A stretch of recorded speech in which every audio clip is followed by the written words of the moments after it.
in the interest of political expediency, it would have been much easier for him to just get on this bandwagon a long time ago, or stay on it, I mean. Can we now just move on and talk about the Epstein files and see where we are with all of that? Because where we seem to be is that the Senate have given their okay to this legislation to open up the Epstein files. That was after, of course, the House of Representatives did the same thing. And Donald Trump is saying he's going to sign this. And so you'd imagine, well, that, maybe you might imagine that's going to open the door to the publication of these tens of thousands, hundreds of thousands of documents. But that's not necessarily the case, is it? What's the feeling on what the next step looks like? So there's a deadline in this legislation of December 19th if this bill is signed today. We don't know exactly. Trump has a window to decide when and how to sign this, but he has indicated he's going to. And then DOJ has to publish any files they have a month from today. But a lot of these files, they've already been out there. And if there is a clause in the legislation that if there is any active investigations, and Trump has ordered DOJ to look into Democrats' ties with Epstein, then those files can be exempt because of prosecutorial confidence and confidentiality. And so there may be a lot of files released in the next few weeks, and then we may be back to square one here. Yeah, and the decision on what files would have to be held back, that would be a decision inside the Department of Justice. Yeah, and Trump has shown very clearly that he is very willing to influence the Department of Justice. It used to be kind of a nonpartisan government agency, but it's been unleashed on Trump's enemies and opponents and political rivals, with Pam Bondi as the Attorney General. And so there's no indication that would be anything differently here. And so I think Trump, it's ironic, of course, that Pam Bondi would be trying to redact these files, given that she, a few months ago or before, she took office, she was saying, release all the files. I have the client list on my desk. But they changed their mind, and then they changed their mind again. Yeah, Kate Ferguson and Mikey Smith are here with me. Kate. Daniel, I had a question about this. So with these Epstein files, we've not heard anything really that massively implicates or embarrasses Trump too much that's in them. So given that, and given that he talked about the need to release them in opposition, so much of his base wants to release them, I just don't quite understand what the cause of the reticence is. Is that clearer to you? Why he hasn't just made more of a thing of this and released them earlier, given it's not like we've had loads of leaks saying he's named lots in them? Yeah, that's been the major question that Republican political consultants and people around Trump have been wondering, that in the interest of political expediency, it would have been much easier for him to just get on this bandwagon a long time ago, or stay on it, I mean. He was embarrassed by that letter, that bawdy letter that he allegedly wrote to Epstein for his 50th birthday. And that came out because of this whole debate. And he is suing the Wall Street Journal to kind of put in a stake in the ground and say, I never wrote that letter. I never drew this, when all the evidence is that he did. And so he may have not been wanting that to come out. But this was someone who was close to Epstein, to the point where he is saying, I kicked him out of Mar-a-Lago, when there are emails from Epstein that have been released last week that contradict that. Although the person who's saying that is Epstein, who is a criminal, and was a criminal, and so you can't really trust every time a criminal opens their mouth. Yeah, Daniel, a lot of people are asking, I think not unreasonably, if there's this huge pressure principally from the Democratic side, it's not just from the Democratic side, it's coming from Republicans too, and that's what forced Donald Trump in the end to give way. But the pressure from Democrats, how do they address the question? You could have opened this under the last president, under Joe Biden. He could have opened these files in exactly the same way. In which case, why didn't that happen? Yeah, we haven't. That's a great question, but we're not hearing that question a lot in D.C. Because the Biden administration basically ended almost a year ago. And so their base was not as interested in this story of releasing the Epstein files. This has been driven by one Democratic congressman on the Democratic side, Ro Khanna from California, who has presidential aspirations. But Biden never knew Epstein. There are a bunch of Democrats, like former Treasury Secretary Larry Summers, who's had to step back from public commitments because of his being mentioned in all of these files.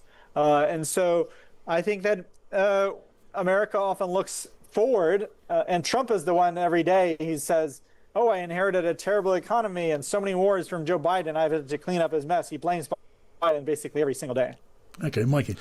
Daniel, the president's been on quite a journey with this issue, going from, I guess, on Friday saying, he would do terrible things to people who voted for it to be released, to on Monday saying, "Oh, I don't care, you may as well release it." Of course, there will have been mounting pressure on him from his base. Do you get the sense that there was anything else other than just the fact that he doesn't like to lose? Yeah, I think he had to change his mind, or else he would have been embarrassed, and he wasn't going to have to. He would have had to veto this measure. He can tell where the political winds are going, and so he knew he was going to lose, and he wanted to change his mind on the issue. And so he's a pretty politically flexible person, but because he always wants to be on the winning side for his own ego. But he knew that this was going to get passed, and Congress would have overrid his veto if he had to veto this. And so he did not want the black eye if that had happened. What is it like if you're a journalist dealing with the president, and of course this president in particular? Hard to forget what we saw and heard yesterday, the way the president in the Oval Office, journalists all around, dealt with a female ABC News reporter who asked a question he didn't much like. You're a terrible person and a terrible reporter. As far as the Epstein files is, I have nothing to do with Jeffrey Epstein. I threw him out of my club many years ago because I thought he was a sick pervert. But I guess I turned out to be right. But you know who does have? Bill Clinton, Larry Summers, who ran Harvard, was with him every single night, every single weekend. They lived together. They went to his island many times. I never did. Andrew Weissman, I hear. All these guys were friends of his. You don't even talk about those people. You just keep going on the Epstein files. And that was his comeback on the Epstein file. I didn't like the question. And when it came to the Saudi crown prince and the question from the ABC reporter about the report from American intelligence that the crown prince was ultimately responsible for the murder of the Saudi journalist Jamal Khashoggi. Well, she was accused of asking a rude question. She had her news network threatened with having its license removed and all of the rest of it. Dan, were you there in the Oval Office at that time, I wonder? I wasn't there then, but of course I sympathize with all these reporters getting their heads chopped off, or bitten off by Trump, rhetorically speaking, I have to say. Tell me, what is it like there in the White House press corps, going in and out of the president's office, going in sometimes to the cabinet room, because he's certainly accessible to questions. He gives endless, they're called sprays, these sort of impromptu type news conferences from one journalist after another, and then yet again in the cabinet room. So questions are asked, but you ask the wrong one, and you've got a chance, as you said, to get your head bitten off. What is it like working in that particular environment at the White House? Well, it's tough because you haven't had a president who has gone after the media as much as Trump has in many decades. You'd have, even with Richard Nixon, he had an enemies list, which had some journalists on it, but he kept that quiet mostly, and he did not, he was much more respectful in public. And so Trump has no filter. He, a couple of days ago, he called a Bloomberg journalist, a female journalist, piggy. And so this is the type of person we're dealing with. And you just have to maintain your calm, that you're doing your job. You can't lash out yourself. So you have to respect the office of president, even if he is stooping below it. And so that's kind of how I view it, where you don't take it personally. He doesn't have anything against you personally often. It's just your news network and your fair reporting. It's not personal, it's business. I mean, how would you, for example, Kate, if you were in the White House, which you could easily be, how would you deal with that? I think it must be so hard. I mean, we're all quite unflinchingly polite in the British political lobby, and we're quite used to being treated with respect by all political parties, whatever paper or broadcaster you work for. And also, we treat our subjects with respect, or politicians with respect. And honestly, I mean, Donald Trump is a huge character. This is a big kind of silverback gorilla, a beast of a man. And if I was on his plane and he turned around and said to me, you know, shut up, Miss Piggy, I think honestly, I'd like to think I'd have the thick skin to deal with it, but I don't know. Like, that's pretty crushing in the moment.